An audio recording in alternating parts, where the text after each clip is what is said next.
Bapa di dalam surga, kami bersyukur kalau Tuhan masih memimpin kami berkumpul pada sore hari ini untuk belajar kebenaran firman-Mu. Tuhan, pimpinlah setiap daripada kami dan hamba-Mu yang berbicara di depan juga Tuhan pimpin, untuk kami boleh sama-sama menikmati firman Tuhan, untuk kami sama-sama boleh bertumbuh di dalam kebenaran firman-Mu.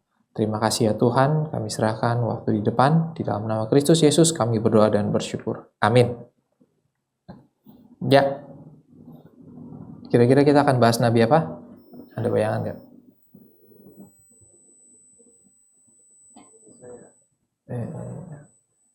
Nggak kelar kita sampai besok. 66 pasal. Kebetulan yang disampling hari ini kita bahas dari Nabi Hagai. Pendek, cuma 2 pasal ya. Namun kita mau belajar dari ceritanya. Kita baca ya bergantian. Oke lah ya, kita baca bergantian kedua pasal ini. Saya baca pasal 1, Bapak Ibu Saudara sekalian baca pasal kedua, demikian selanjutnya terus sampai dengan ayat 24 pasal yang kedua ya. Tapi nanti kita fokus cuma sampai pasal 2 ayat 10 sih. Tapi kita baca semua aja biar oke.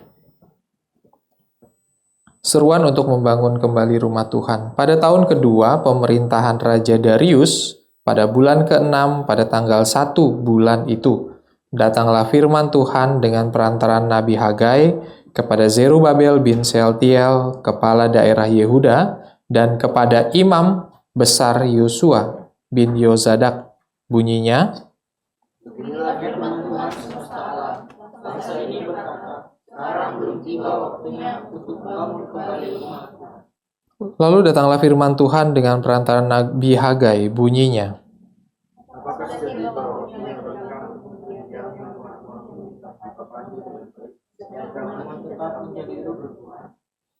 sekarang beginilah firman Tuhan semesta alam, perhatikanlah langkah hidupmu,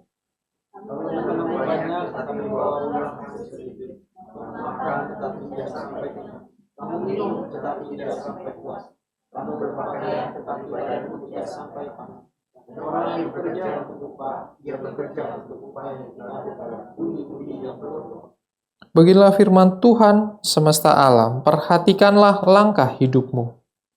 Jadi naiklah ke gunung, bawalah kayu dan bangunlah rumah itu. Maka aku akan berkenan kepadanya dan akan menyatakan kemuliaanku di situ.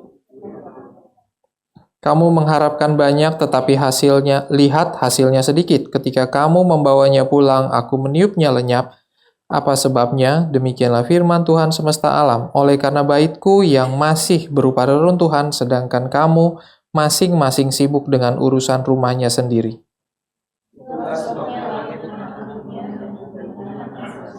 Aku memanggil kekeringan datang ke atas negeri, ke atas gunung-gunung, ke atas gandum, ke atas anggur, ke atas minyak, ke atas segala yang dihasilkan tanah, ke atas manusia dan hewan, serta ke atas segala upaya tanganmu.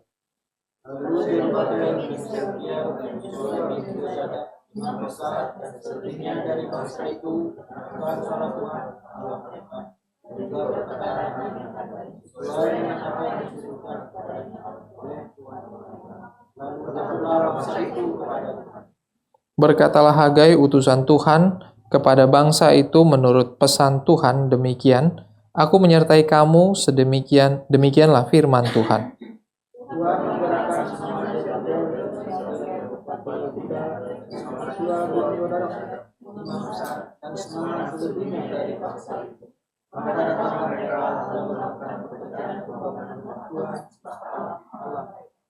Pada hari ke-24 dalam bulan ke-6, pada tahun kedua pemerintahan Raja Darius,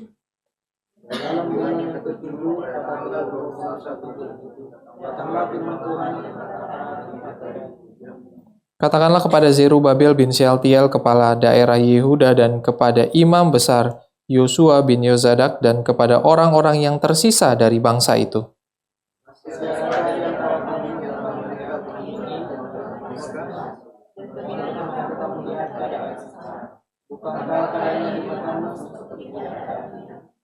Sekarang kuatkanlah hatimu, hai Zerubabel, demikianlah firman Tuhan, kuatkan hatimu, hai imam besar Yosua bin Yozadak, kuatkanlah hatimu, hai segala rakyat negeri, demikianlah firman Tuhan.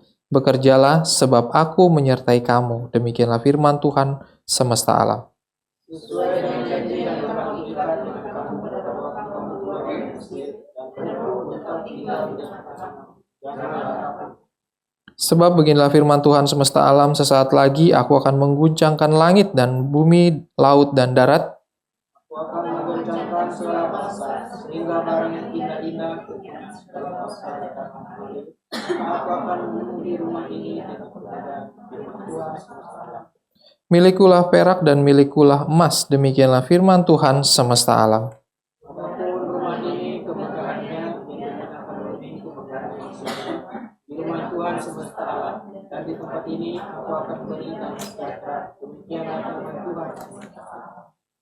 Pada tanggal 24 bulan ke-9 tahun yang kedua pemerintahan Darius, datanglah firman Tuhan kepada Nabi Hagai bunyinya. Inilah firman Tuhan semesta alam itu, tanyakanlah pengajaran kepada orang. Jika seseorang membawa daging yang dikuduskan dalam ujung pakaiannya, lalu dengan ujung pakaiannya itu ia menyentuh roti atau masakan, anggur, minyak, atau sesuatu yang dapat dimakan, apakah itu akan menjadikan kudus? Para imam menjawab, katanya tidak. Katakanlah, jika seorang yang najis dengan sungguh-sungguh menjadi najis sekali seperti itu, lalu katanya. Lalu berkatalah Hagai, seperti itulah umatku ini dan bangsa ini di hadapanku. Demikianlah firman Tuhan, seperti itu juga segala yang dibuat tangan mereka dan yang dipersembahkan mereka najis adanya. Maka sekarang perhatikanlah mulai dari hari ini dan selanjutnya. Seperti taruh orang batu demi batu untuk membangunan baitku. Bagaimana keadaanmu ketika orang datang untuk memperoleh tumpukan gandum sebanyak 20 takar, hanya ada 10. Ketika orang datang ke tempat pemerasan anggur untuk mencedok 50 takar, hanya ada 20. Aku telah menghukum kamu dengan hama dan penyakit gandum dan segala yang dibuat tanganmu dengan penyakit. Namun kamu tidak berbalik kepadaku. Demikianlah firman-Ku. Perhatikanlah mulai hari ini dan selanjutnya, mulai tanggal 24 bulan ke-9, mulai dari hari diletakkannya dasar bait Tuhan. Perhatikanlah. Apakah bumi masih jelas disimpan dalam buku, dan apakah pohon anggur dan pohon delima dan pohon tegur belum berbuah, mulai dari lima tahun kemudian. Datanglah firman Tuhan untuk kedua kalinya kepada Hagai pada tanggal 24 bulan itu bunyinya, Katakanlah kepada Zerubabel, bagi Yerusalem, aku akan membesarkan langit dan bumi. dan akan menjungkir balikan tahta raja-raja. Aku akan memusnahkan kekuatan kerajaan bangsa-bangsa dan akan menjungkir balikan kereta dan pengendaranya. Kuda dan penunggangnya akan roboh masing-masing oleh pedang rekannya. Pada waktu itu demikianlah firman Tuhan. Aku akan memilih engkau Zerubabel hamba-Ku, demikianlah firman Tuhan. Dan akan memilih engkau seperti cincin perak, sebab engkau yang kupilih, demikianlah firman Tuhan semesta alam. Ya, dua pasal ini kita sudah baca gitu ya. Ini menarik sekali kalau kita bicara tentang apa sih poin dari sebuah nubuat gitu. Dan ini cerita yang kita baca ini itu menggambarkan apa yang mau dicapai dari ketika Tuhan memakai Hagai untuk menyampaikan nubuat. Sebelum kita masuk ke dalam ayatnya, kita mau lihat konteksnya Hagai itu kayak apa gitu ya. Kalau kita lihat cerita ini tuh bergantung sama konteks cerita ya. Konteksnya ini Hagai.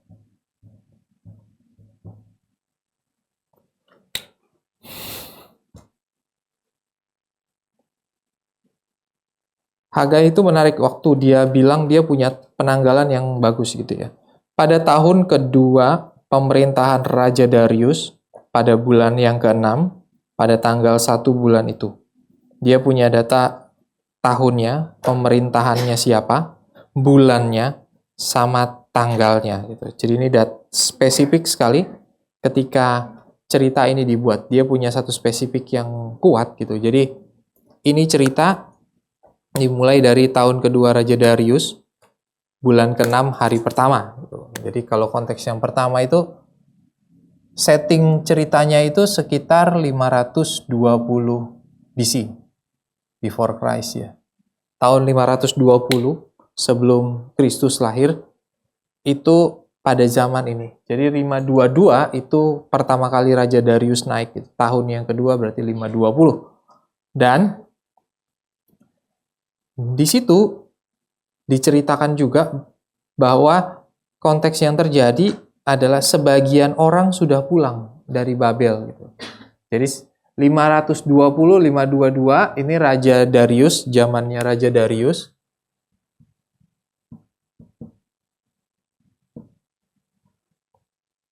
Itu kalau di Ezra kita lihat bahwa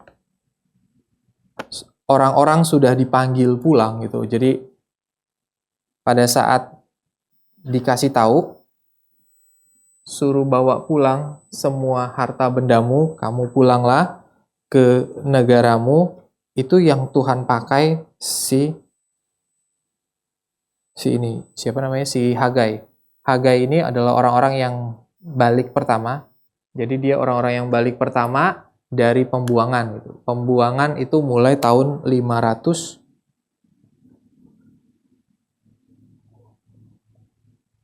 Perintah Raja Koresi 537 itu pulang.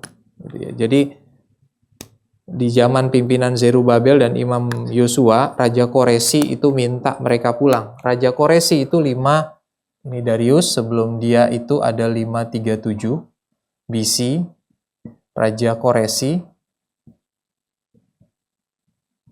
Koresi ya? Raja Koresi ya? Itu sudah suruh pulang bangsa Israel. Kamu pulang, bawalah harta-hartamu pulang untuk bangun, bukan untuk bangun rumah, bangun rumah Allah gitu. Pulang supaya orang-orang ini, dan yang pulang ini masih pasukan yang sedikit, pasukan yang banyak nanti waktu pada saat Ezra pulang itu seluruhnya sudah lebih banyak. Ini pasukan yang sangat sedikit, orang-orang yang sangat sedikit yang disuruh pulang. Koresi minta mereka bangun, tujuannya satu, untuk kembali membangun bait Allah. Karena Raja Koresi tahu bahwa Tuhan gerakkan dia untuk lakukan itu. Jadi dia bilang, kamu pulang, bangun di sana gitu.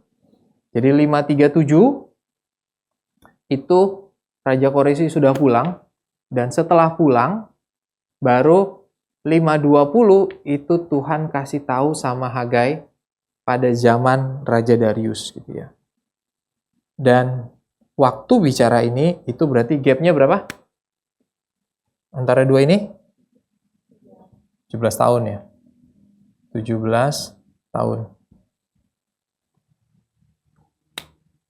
Orang-orang yang sudah dibuang, setelah dibuang dia dikasih janji bahwa pembuangan ini hanya 70 tahun, kamu tidak akan lama.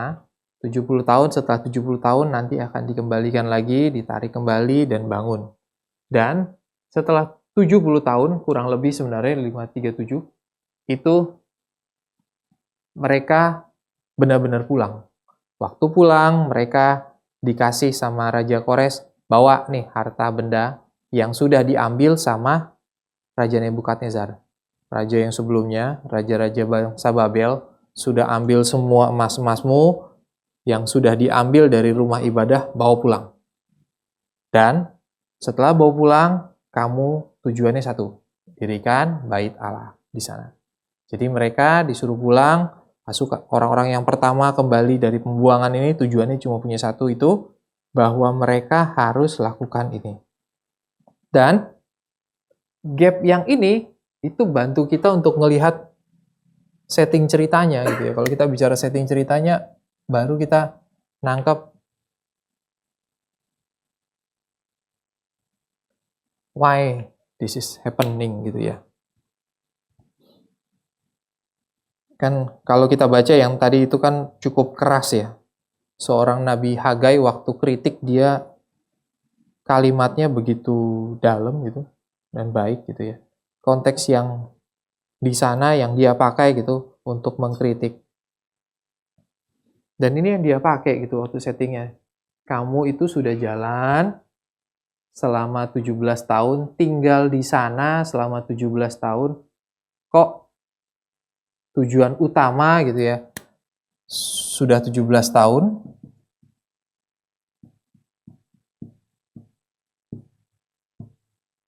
tapi bait Allah belum berdiri.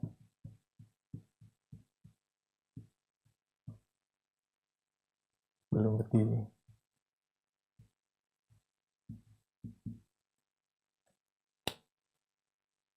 Menarik ya. Semua yang pulang, kalau kita pikir-pikir semua yang pulang 537 gitu. Ini kan lagi dalam konsep Tuhan janji cuma 70 tahun nanti akan balik. Setelah balik dikasih emas, wih seneng dong. Mari kita pulang, kita bangun bait Allah. Tetapi gap 17 tahun ini yang menjadi pertanyaan oleh Nabi Hagai, ini udah 17 tahun, tidak ada satupun yang kebangun. Kenapa? Itu seruan yang dia pakai gitu ya. Mereka sadar bahwa mereka tidak bangun gitu. Ayat kedua malah, kita baca, beginilah firman Tuhan semesta alam, bangsa ini berkata, sekarang belum tiba waktunya membangun kembali. Jadi ini mereka bilang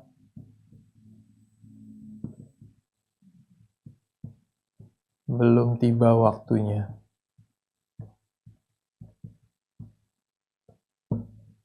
Sudah 17 tahun, kok hilang? Sudah 17 tahun, pulang, tujuannya cuma satu, kamu bangun bait Allah, tapi setelah 17 tahun, tidak bangun juga. Jadi seruannya si Nabi Hagai, logis ya? Logis dong. Kita punya satu tujuan untuk lakukan satu hal, tapi udah 17 tahun nggak kelar-kelar. Kita kalau di kantor dikasih deadline minggu depan, 17 tahun lagi nggak kelar kan nggak mungkin kita bulan depan masih ada di kantor yang sama, bukan? Ya nah, dia bicara, dia kasih tugas, tujuanmu satu ini, udah dikasih harta benda, baik gitu ya. Tapi sudah 17 tahun di sana, bait Allah belum berdiri, dan waktu ditanya, mereka punya pilihan, belum waktunya gitu. Udah 17 tahun loh, masih bilang belum. Ini gimana? Di ayat 2. Dan kritikannya Nabi Hagai itu enggak sekedar di situ, waktu di ayat 4, dia nambah lagi gitu ya. Apakah sudah tiba waktu bagi kamu untuk mendiami rumah-rumahmu yang berlapis papan, sedangkan bait ini masih berupa reruntuhan? Sinkron. Dalam bahasa Inggris mereka pakai, ini kan rumah-rumahmu, ini kan plural ya, jamak, itu sudah dipapani, tetapi bait Allah ini single, masih reruntuhan.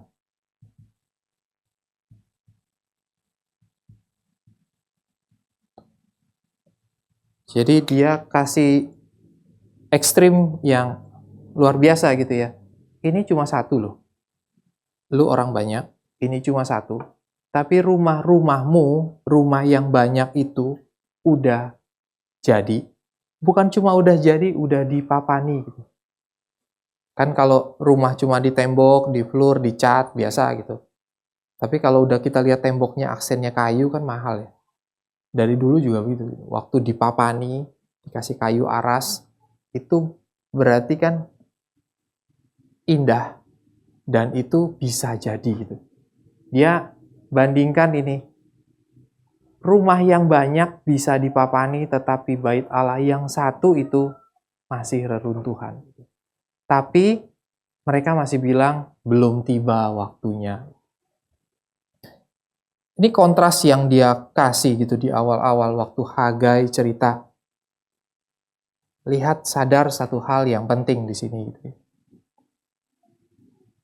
Makanya ketika itu waktu dia masuk ke dalam ayat ke-6, ayat ke-6 baru masuk yang kamu menabur banyak. Tapi ayat kelima dia pakai kata perhatikanlah keadaanmu. Gitu ya. Ayat kelima ada kata perhatikanlah keadaanmu. Kalau TB2 perhatikanlah langkah hidupmu. Dia kasih payung, ada beberapa kali pakai kata itu, nanti di bawah juga dia pakai kata itu, perhatikan keadaanmu, dan konteks yang dia pakai ini baru kita tahu gitu. Kamu menabur banyak tetapi membawa pulang sedikit, kamu makan tapi tidak sampai kenyang, kamu minum tetapi tidak sampai puas, kamu berpakaian tetapi badanmu tidak sampai panas, dan kamu bekerja untuk upah, dan upah itu ditaruh dalam pundi-pundi yang berlobang. Jadi, dia lagi address bahwa ada masalah gitu ketika settingnya, bahwa ada masalah ekonomi di sana. Ini agak ekstrim ya, ada masalah ekonomi.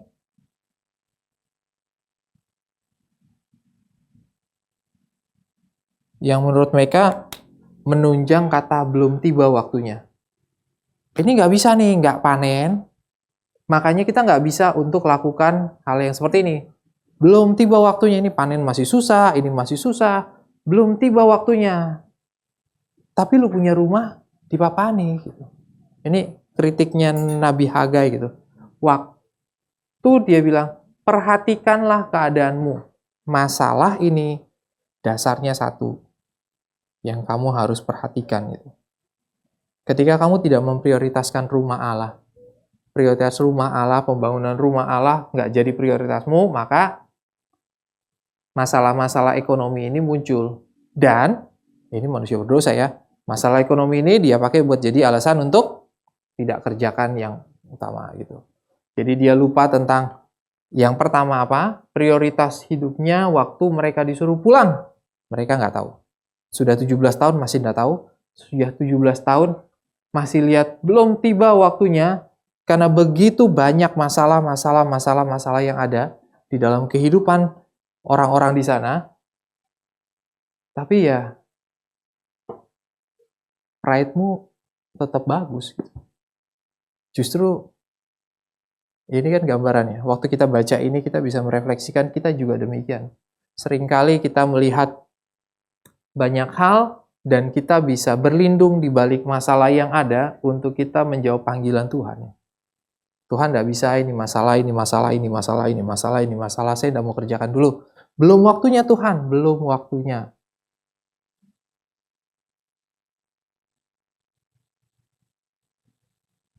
Saya jadi ingat 17 tahun saya lari dari panggilan, nyata angkanya sama.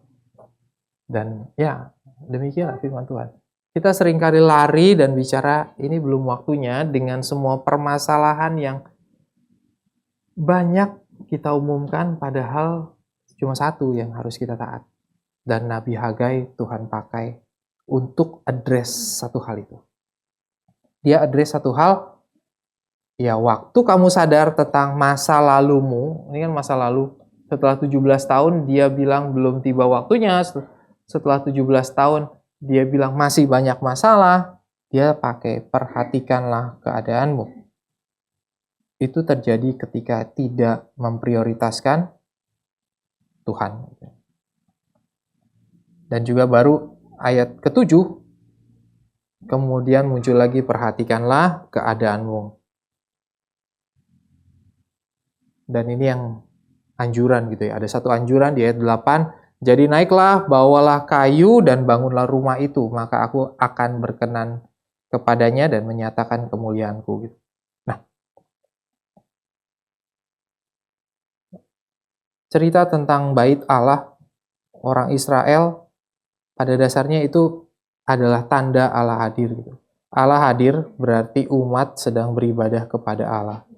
Ketika bait Allah tidak dibangun, berarti mereka tidak sedang beribadah kepada Tuhan.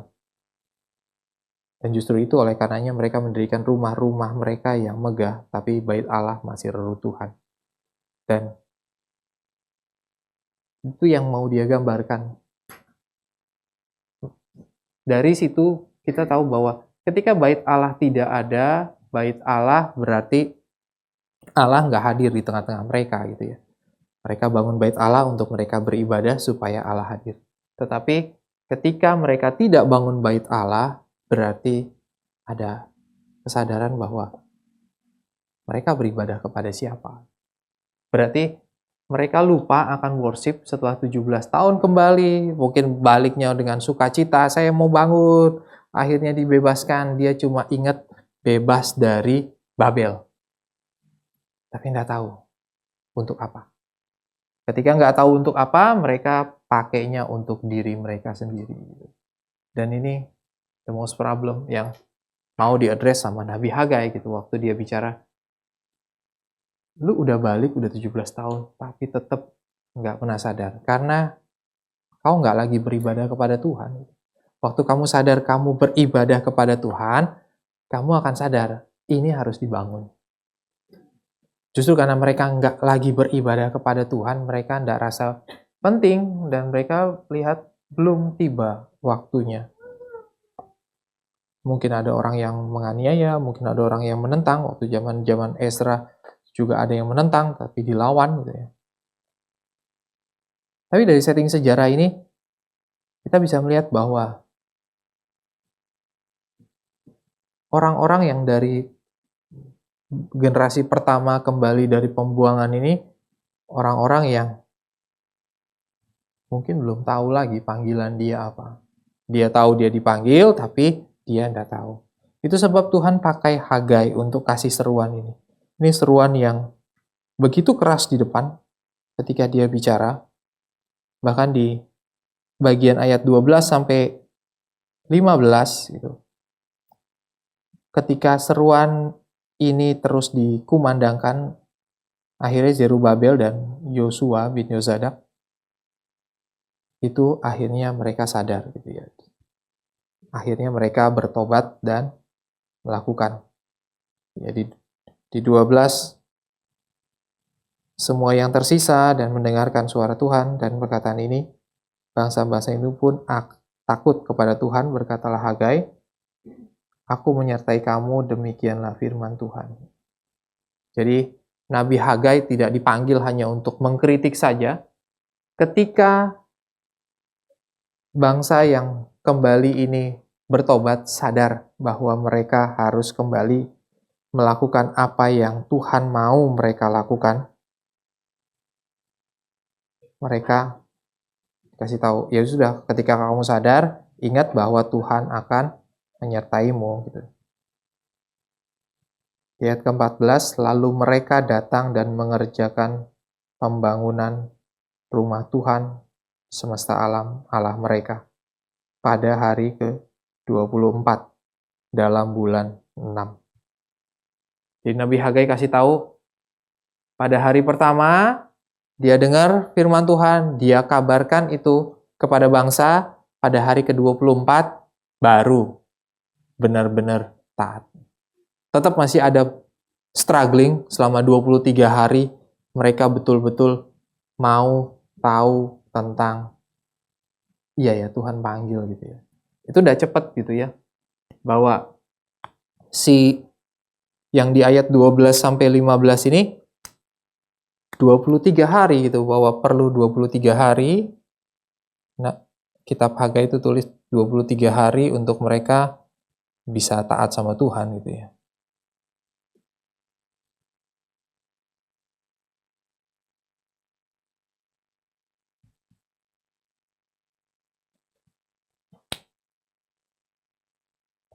Jadi dari sini kita tahu ya, secara garis besar bahwa waktu Nabi Tuhan panggil, Nabi itu dipakai untuk paling tidak menegur dan juga memberi arahan gitu ya. Dia disuruh tuh warn, kasih tahu apa yang terjadi sama kamu, apa yang terjadi sama bangsa Israel yang tidak mau taat sama Tuhan. Dia kasih peringatan, lalu dia kasih arahan. Yang tadi perhatikanlah yang pertama, terus yang di bawah perhatikanlah itu kan arahan. Bawalah papanmu ke atas dan bangunlah ke gunung gitu ya. Naiklah ke gunung, bawalah kayu dan bangunlah rumah itu gitu. Jadi tetap ada arahan. Nabi yang Tuhan panggil itu panggilannya untuk mengerjakan itu. Dia harus menegur, dia harus memperingatkan, tetapi bukan dalam satu sisi yang hanya menegur saja, tetapi dia harus kasih instruksi yang jelas. Supaya mereka tahu bagaimana. Dan itu dipakai untuk cerita masa lalu. Jadi selama 17 tahun mereka rasa susah masalah ekonomi itu karena satu hal. Karena kamu tidak taat. Ketika kamu taat, perhatikanlah nanti kamu akan diberkati Tuhan. Gitu ya. Jadi ini bicara soal past sama present gitu ya. Nabi kasih tahu apa yang terjadi sama bangsa Israel yang sudah kembali dari pembuangan ini. Kamu harus lakukan apa, kamu tidak lakukan apa, jadi bagaimana, lalu kamu harus lakukan apa supaya bagaimana gitu. Jadi ini poin yang harusnya dilakukan seorang nabi gitu di sana ketika Nabi Hagai dipakai.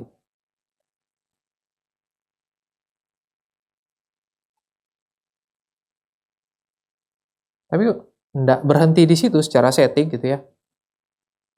Masuk pasal 2 itu nggak sampai 1 bulan, firman Tuhan datang lagi gitu sama mereka gitu.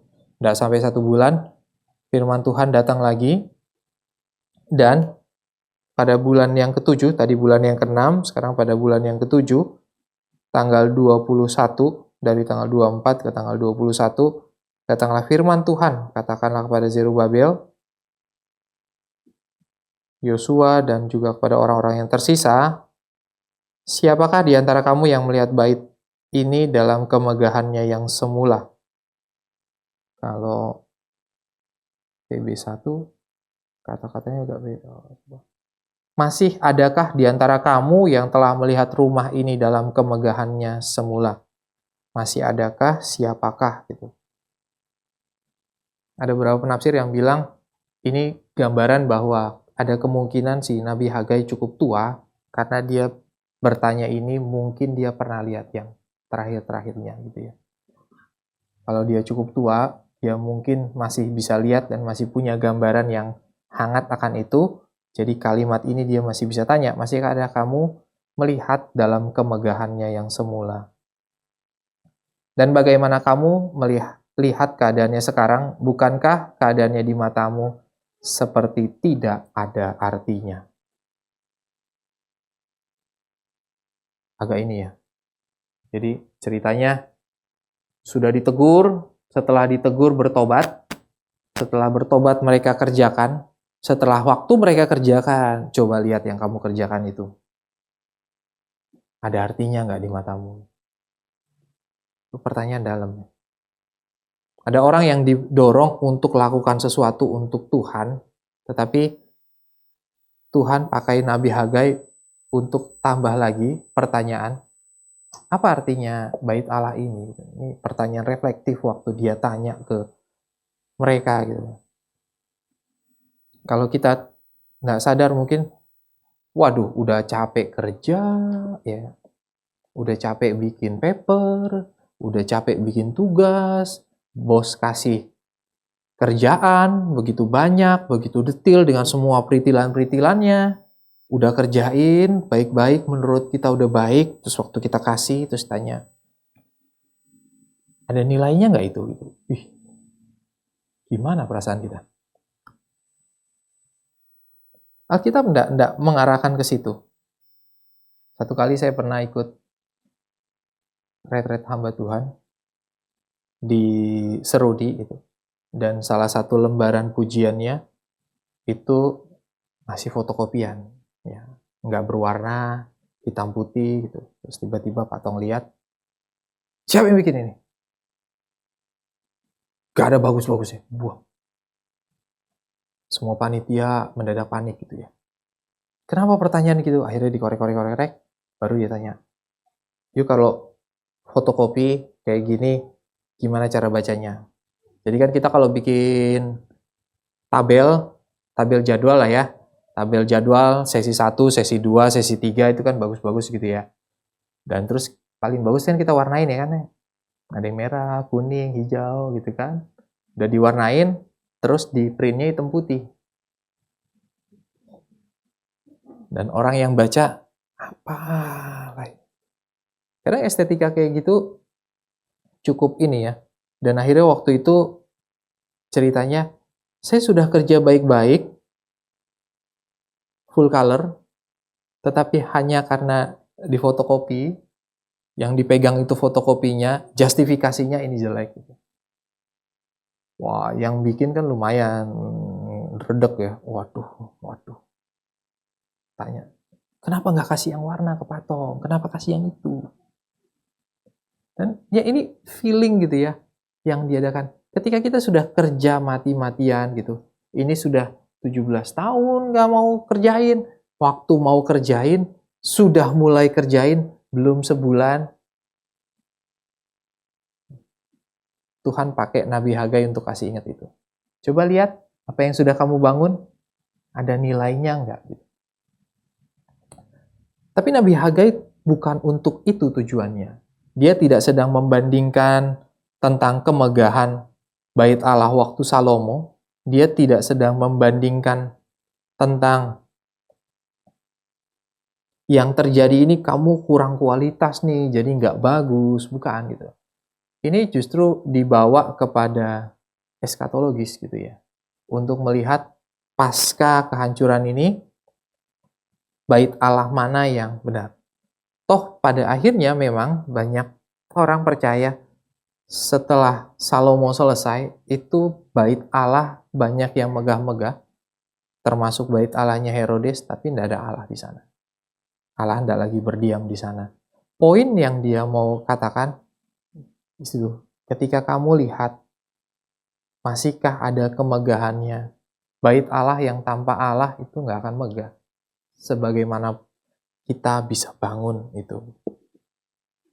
Waktu dia dirikan itu, dia bukan hanya menjatuhkan, tetapi ada satu hal yang dia lanjutkan gitu. Tetapi sekarang, kalimat berikutnya dia lanjutkan, kuatkanlah hatimu. Bahwa ada satu encourage lagi gitu ya.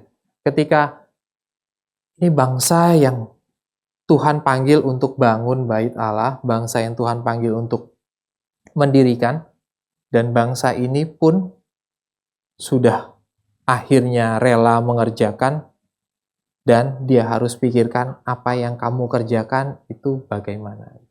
Dia nggak kerjakan untuk for today, tetapi dia lagi diarahkan untuk lihat di depan bagaimana. Jadi ada satu eskatologis yang diarahkan gitu. Dilanjutkan, tetapi sekarang kuatkanlah hatimu, hai Zerubabel. Demikianlah firman Tuhan. Zerubabel, Yosua, dan juga seluruh rakyat negeri ini, bekerjalah, sebab aku ini menyertai kamu. Gitu ya. Habis suruh lihat, disuruh kerjain. Tetap kerjain, sesuai dengan janji yang kuikat dengan kamu waktu di Mesir, dan rohku tetap tinggal di tengah-tengah kamu. Dan dari sini kita bisa lihat gitu ya, Tuhan tidak sedang melemahkan bangsa Israel dengan pertanyaan itu, dengan pertanyaan yang dipakai Nabi Hagai, dan juga bukan sekedar menuntut standar yang lebih tinggi dari seharusnya yang bisa mereka kerjakan, tetapi dorongan ini yang Tuhan pakai gitu. Waktu kalimat dia pakai be strong, itu sama juga dengan kalimat yang Daud pakai kepada Salomo waktu bangun. Kuatkanlah hatimu. Lalu disertai dengan aku menyertai kamu, I am with you. Itu juga mengingatkan kita dengan janji Abraham, bukan? Ketika Tuhan mau sertai umat pilihannya. Gitu ya. Jadi di sini kita bisa lihat ada nuansa yang mau ditekankan ketika dia bicara tentang past, present, dan dia juga bicara tentang satu hal nanti, future gitu ya, bagaimana future.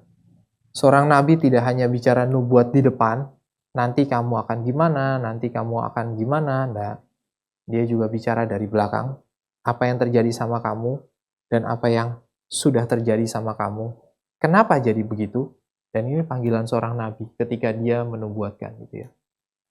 Di dalam setting ini, kita bisa melihat bahwa Tuhan memang mencintai gitu. Sekarang kuikat.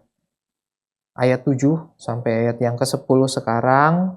Sebab beginilah firman Tuhan, sedikit waktu lagi maka aku akan menggoncangkan langit dan bumi, aku akan menggoncangkan segala bangsa, sehingga barang-barang yang indah kepunyaan segala bangsa datang mengalir. Aku akan memenuhi rumah ini dengan kemegahannya. Jadi waktu mereka didorong suruh bangun, Tuhan bilang bahwa aku yang akan mengisi kemegahannya. Gitu. Jadi beban pressure-nya kan bukan di orang-orang yang pertama dalam pembuangan ini. Saya waktu pada saat gelombang yang kedua datang, akhirnya bait Allah berdiri. Tapi yang mau ditekankan bahwa ada satu pengharapan gitu ya. Dan pengharapan ini bagi orang-orang zaman Hagai itu satu jaminan. Karena ketika mereka sudah dibuang ke Babel, dan ketika mereka kembali, dan mereka membangun, dan ketika mereka membangun, Tuhan kasih tahu, nanti aku akan pakai bangsa-bangsa dan seluruh kemegahannya untuk mengisi rumahku. Itu ada satu jaminan bahwa umat yang Tuhan pilih ini Tuhan nggak buang. Gitu. Tuhan tetap pelihara, Tuhan tetap jaga, dan Tuhan tetap rawat untuk pekerjaan Tuhan. Dan dari sini kita bisa lihat ceritanya gitu ya, bahwa tetap dari situ 23 hari, kepunyaan pula perak, dan rumah dan kemegahannya Tuhan akan pakai. Gitu. Dan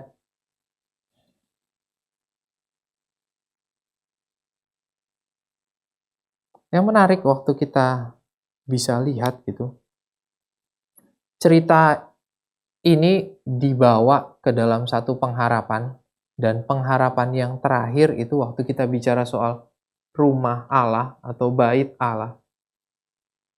Allah sendiri yang akan mengisinya, Allah sendiri yang akan membuatnya megah, Allah sendiri yang akan memberikan jaminan di sana. Dan di situ kita bisa melihat bahwa ini gambaran dari bait Allah yang akan datang itu. Matius 12 ayat 6 waktu Yesus bilang, bukankah aku lebih besar? Bukan aku lebih besar, kata-katanya. Aku berkata kepadamu di sini ada yang melebihi bait Allah. Waktu Yesus bicara tentang dengan murid-muridnya tentang gandum memetik bulir. Bahwa fakta bahwa nubuatnya Nabi Hagai itu pada akhirnya yang penuh genapi nanti Yesus gitu ya. Dan menarik waktu kita lihat Tuhan pakai Hagai untuk digelang mereka selesaikan pembangunan bait Allah dengan satu harapan bahwa nanti bait Allah yang berikutnya akan jelas gitu. Dan di situ yang kita bisa lihat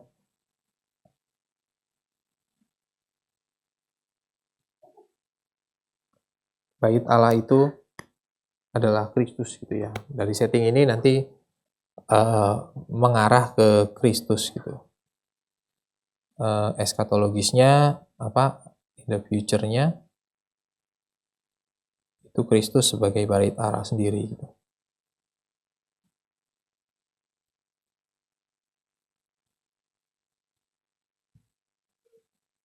Dan kalau kita tarik ke dalam ceritanya ini gitu ya. Jadi gimana dong? Apakah nubuat Nabi Hagai ini, apakah dia benar-benar hanya pada Kristus saja? Fulfillment-nya?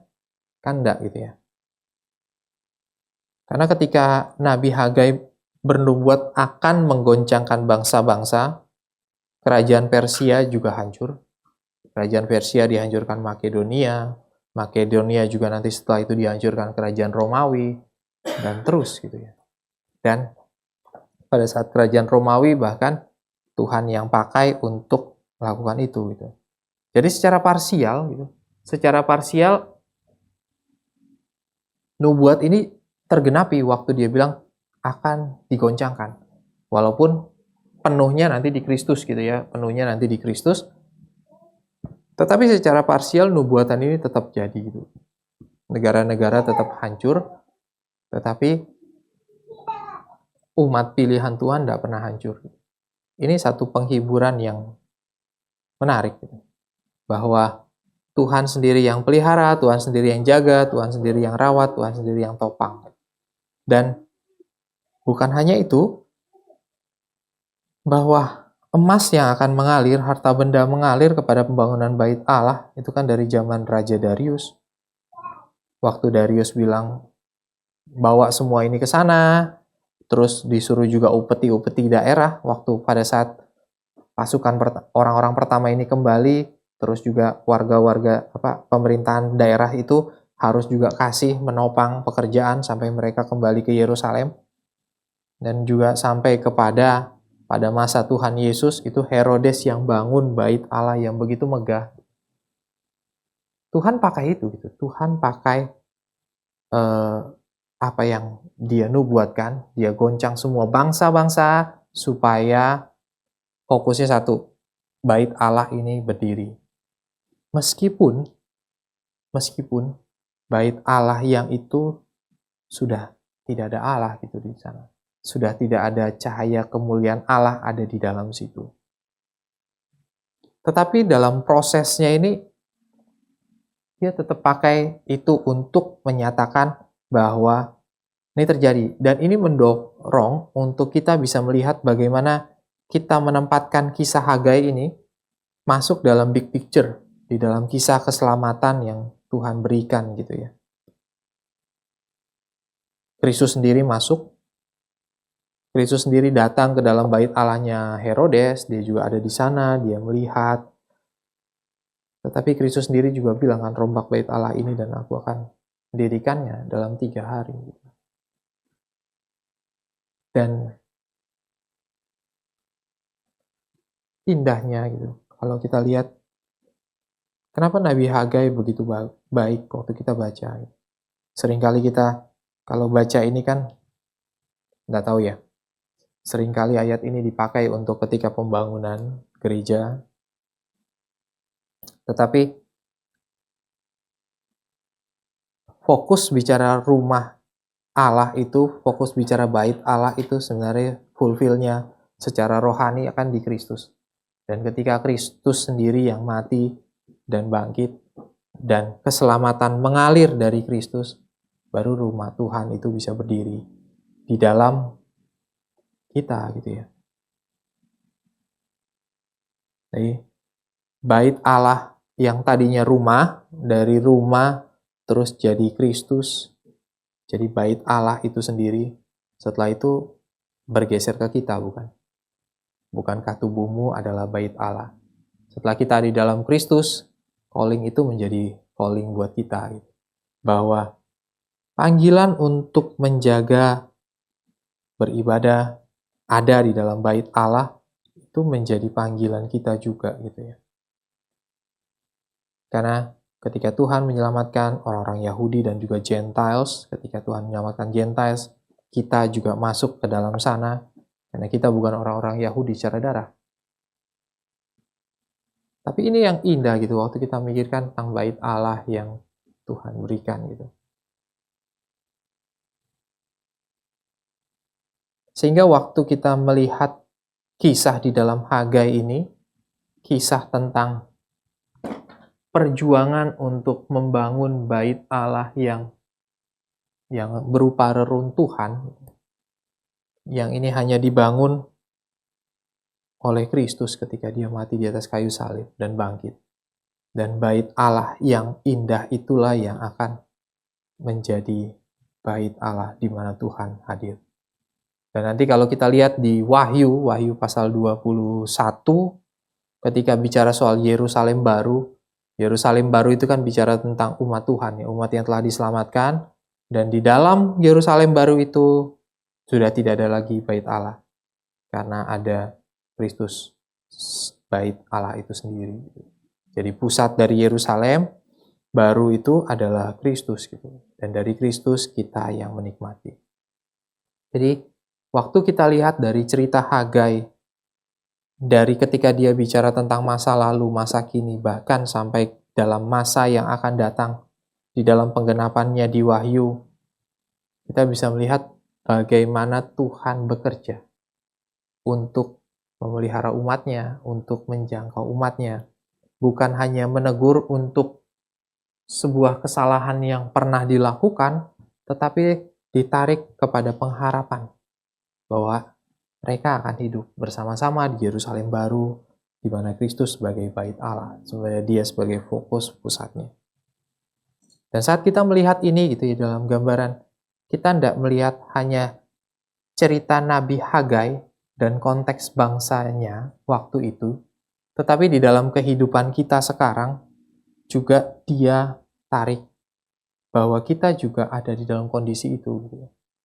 Perjuangan untuk hidup bagi Tuhan, perjuangan untuk kita hidup kudus, perjuangan untuk kita benar-benar melihat apa yang Tuhan mau bagi kita. Apa yang Tuhan mau kita kerjakan saat ini. Apa yang Tuhan mau kita refleksi dari masa lalu kita. Apa yang Tuhan mau kita kerjakan di dalam satu pengharapan di depan. Ini yang kita lihat di dalam bait Allah. Ketika berjuang di sana, bagaimana kita melihat Kristus yang adalah bait Allah itu sendiri dan kita datang ke sana sebagai satu-satunya pintu kepada Bapa. Disitulah kita bisa melihat refleksi bagi kita ketika Tuhan bilang, tubuhmu juga bait Allah. Bagaimana kita memelihara hidup kita. Bagaimana kita betul-betul melihat tanggung jawab kita di hadapan Tuhan untuk tetap di dalam proses pengudusan kita, di dalam proses pertumbuhan rohani kita. Ini jadi bagian kita. Dan dari sini kita bisa sadar gitu ya. Poin apa sih yang mau disampaikan ketika what's the point dari seorang nabi yang Tuhan panggil? Ya, nabi memang dipanggil untuk memberikan peringatan bagi kita, memberikan arahan dan memberikan dorongan untuk kita umat Tuhan, hidup bagi Tuhan. Baik di dalam masa yang lampau kita, masa kita saat ini, bahkan di dalam masa depan. Sehingga ketika kita memikirkan tentang hal ini, gitu, kita bisa melihat bagaimana suara Tuhan itu berbicara kepada kita melalui perantaran Nabi. Dan dalam konteks kita, ya melalui Alkitab gitu ya. Ketika Nabi sudah selesai berbicara dan semua sudah dicatat di dalam Alkitab, ya tinggal bagian kita. Bagaimana kita menghidupinya, bagaimana kita membacanya, bagaimana kita menjalaninya, bagaimana kita meresponinya. Dan waktu kita lihat, dan itu juga panggilan kita gitu ya. Di dalam di dalam panggilan kita sebagai punya peran sebagai nabi, punya peran sebagai imam, punya peran sebagai raja, kita juga dipanggil untuk menyuarakan hal ini, bukan? Bukan hanya kita menghidupinya, tapi kita juga menyuarakan. Dan di dalam penyuaraannya kita betul-betul melihat bagaimana Kristus dipermuliakan di dalam kehidupan kita.